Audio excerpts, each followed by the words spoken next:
చాలా రోజుల తర్వాత ఒక neat and clean comedy thriller చూసే ఫీలింగ్ వచ్చింది నాకు. క్రైమ్ థ్రిల్లర్ ని ఈ ఫార్మాట్ లో అంటే కామెడీ ఫార్మాట్ లో కూడా తీయచ్చా అనే ఫీలింగ్ వస్తుంది మనకి ఓవరాల్ మూవీ చూసాక. Here is the movie of Parimala and co.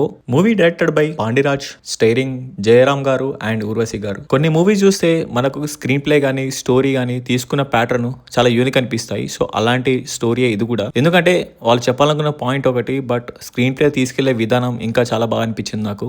Just like Trivikram గారి సినిమా లాగే ఉంటుంది. చెప్పాలనుకున్న పాయింట్ ఎక్కడో ఉంటుంది, కాకపోతే దాని సిరీస్ ఆఫ్ ఈవెంట్స్, తను తీసుకునే స్క్రీన్ ప్లే, సో మూవీలోని క్యారెక్టర్స్ అన్ని డిఫరెంట్ గా ప్లే అవుతుంటది. సో ఇవన్నీ క్యారెక్టర్స్ తీసుకెళ్లి యాక్చువల్ మెయిన్ పాయింట్ కి క్లబ్ అవుతా ఉంటాయి అన్నమాట. ఈ మూవీ కూడా అలాగే ఉంటుంది. మేజర్ స్టోరీ ప్లాట్ ఎక్కడో ఉంటుంది, కానీ స్టార్టింగ్ అయ్యే మూవీ నుంచి ఆ సిరీస్ ఆఫ్ ఈవెంట్స్, ఫ్యామిలీ వాళ్ళందరి మధ్య బాండింగ్, వాళ్ళిద్దరితో జరిగే కామెడీ చాలా నీట్ గా ప్లెజెంట్ గా అనిపించింది నాకు. ఒక వన్ టైం వాచబుల్ మూవీ లాగే అనిపించింది. ఇంతకీ స్టోరీ లైన్ ఏంది మామ అంటే, మూవీ అంతా ఒక నార్మల్ మిడిల్ క్లాస్ ఫ్యామిలీ చుట్టూ తిరుగుతుంది. పరిమల్ ఒక నార్మల్ ఎంప్లాయీ, తన భార్య ఒక నార్మల్ హౌస్ వైఫ్ అండ్ వాళ్ళకి ఇద్దరు కూతుర్లు కూడా ఉంటారు. కట్ చేస్తే ఆ ప్లేస్ లో ఉన్న వర్గీస్ అనే లోకల్ గుండా ఎప్పుడు వీళ్ళని డిస్టర్బ్ చేస్తూ ఉంటాడు. అనుకోకుండా ఒక రోజు వర్గీస్ చనిపోతాడు. అసలు వర్గీస్ ని చంపింది ఎవరు, అసలు వర్గీస్ కి ఫ్యామిలీకి కాన్ఫ్లిక్ట్ ఏంటి, ఇంతకీ పోలీసులు వర్గీస్ ని చంపిన వాడిని పట్టుకున్నారా లేదా, ఇలా సిరీస్ ఆఫ్ ఈవెంట్స్ మీద ఈ స్టోరీ అంతా రన్ అవుతూ ఉంటుంది. ఈ మూవీలో ఇంట్రెస్టింగ్ ఫ్యాక్టర్ ఏంటంటే క్యారెక్టర్స్. ఎవ్రీ క్యారెక్టర్ మన ఇంట్లో మన చుట్టుపక్కల చూసే ఫ్యామిలీ మెంబర్స్ లాగే అనిపిస్తారు. చాలా జెన్యున్ గా ఒక మిడిల్ క్లాస్ ఫ్యామిలీ లాగే ఉంటాయి క్యారెక్టర్స్.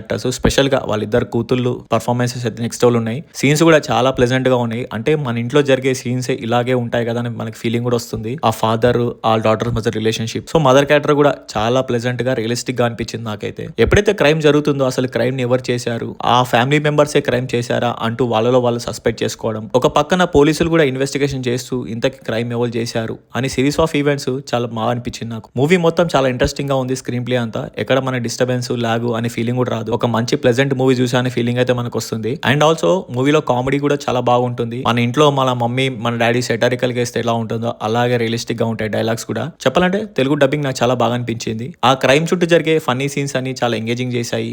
అండ్ ఆల్సో సినిమాలో చెప్పాలనుకున్న మెయిన్ ప్లాట్ క్లైమాక్స్ లో ఉంటుంది, బట్ దానికి జరిగే సిరీస్ ఆఫ్ ఈవెంట్స్ అన్ని త్రూఅవుట్ సినిమా మన ఎంగేజ్ చేస్తూ ఉంటాయి. అండ్ ఆల్సో క్లైమాక్స్ లో ఇంకొక సీన్ ఉంటుంది, అది పార్ట్ 2 గా రివీల్ చేశారు. చూడాలి మరి పార్ట్ 2 వస్తుందా లేదో, బట్ నేనైతే రికమెండ్ చేస్తాను పార్ట్ 2 ఎప్పుడు వస్తుందో వెయిట్ చేద్దాం. సో ఓవరాల్ గా ఒక one time watchable movie. So performance wise వస్తే తమిళ్లో యాక్టింగ్ చెప్పనవసరం లేదు, ఇరగొట్టారు ఒక్కొక్క యాక్టింగ్. అండ్ స్పెషల్ గా వాళ్ళిద్దరు కూతుర్ల పర్ఫార్మెన్సెస్ కూడా చాలా రియలిస్టిక్ ఉన్నాయి. అండ్ ఆల్సో దీంట్లో వర్గీస్ గా శాండీ మాస్టర్ ఉన్నారు, ఆయన కూడా బాగా ఇంప్రెసివ్ గా చేశారు. యాంటాగనిస్ట్ రోల్ లో చాలా ఇంప్రెసివ్ గా అనిపించింది. And also one side police investigation చేసిన క్యారెక్టర్స్ కూడా ఇంప్రెసివ్ యాక్టింగ్ చేశారు. సో ఫ్యామిలీతో చూడొచ్చు అంటే ఎస్ చూడొచ్చు. No all scenes, no bad language. ఇంతవరకు ఛానల్ ని చూస్తూ ఎవరైతే సబ్స్క్రైబ్ చేయట్లో వాళ్ళ ఇంటర్నెట్ సబ్స్క్రైబ్ చేసుకోండి. మీకు అనిపిస్తే కమెంట్ చేయండి, నచ్చితే లైక్ కూడా చేయండి. That's all guys, thank you.